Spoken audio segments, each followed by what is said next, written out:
Okay, so stop me if you've heard this one. A rabbi, a pastor, and an imam walk into a bar. Okay, so it wasn't a bar, it was a diner. To discuss my show, the story of God, about creation.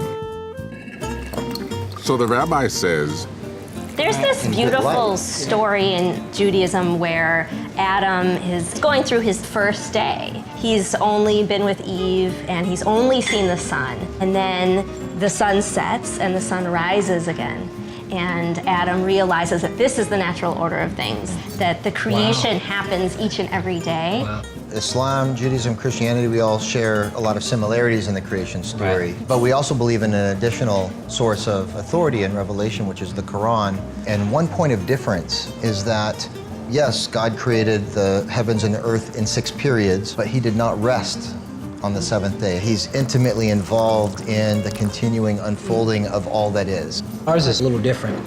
It's that he was able to do so much in 6 days that resting was about, it's done, it is finished. And so we kind of believe it's an unfolding of what has already been done in one moment. This is so fabulous because I feel like the Jewish tradition embraces both of those aspects. When it comes into the creation of human beings, there's actually 2 different stories that emerge.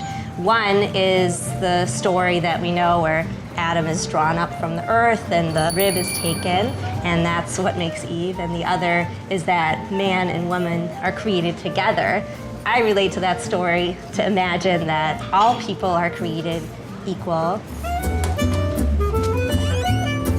How do you square that with scientific explanations of creation? Because science is one way in which God reveals himself. And so if we discover the Big Bang is how things began, then that's what we would believe theologically as Muslims as well. We all come from that same source of creation. Whether it was this Big Bang or it was these stories, the science and the metaphor really work together to help us understand where we came from. God is what exists beyond our ability to even imagine, and what we can know of God is really just through the evidence of his creation and through what we feel in our hearts about God. I don't think that there's conflict at all. It's difficult for the human to embrace that which doesn't need to be created because God forever exists outside of time. Our human capacity can't even imagine space-time as one thing. Right. But to be outside of that even is something that we just have a limitation on as human beings. Right. What I'm hearing is that we all believe that God created the heavens and the earth. But it sounds like we differ in some of the specifics of the creation story and some of the symbolism. I would also say what we do with the stories is where we differ.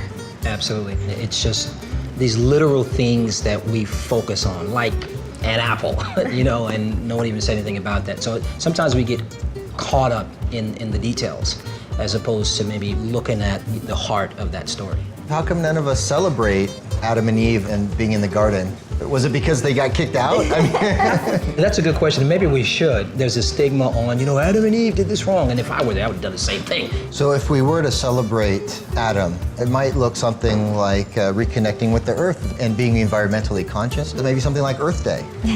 So this is true. I think we ought to start it. The 3 of us. Can anyone sum up the creation in 5 words? Yeah, I can do it in 6. Okay. I can do it in 6. Okay. God created us to know him. Oh, that's great. That's great. Or maybe God created us to know, which goes back to Adam and Eve, right? Reaching for that fruit. God created us to be known.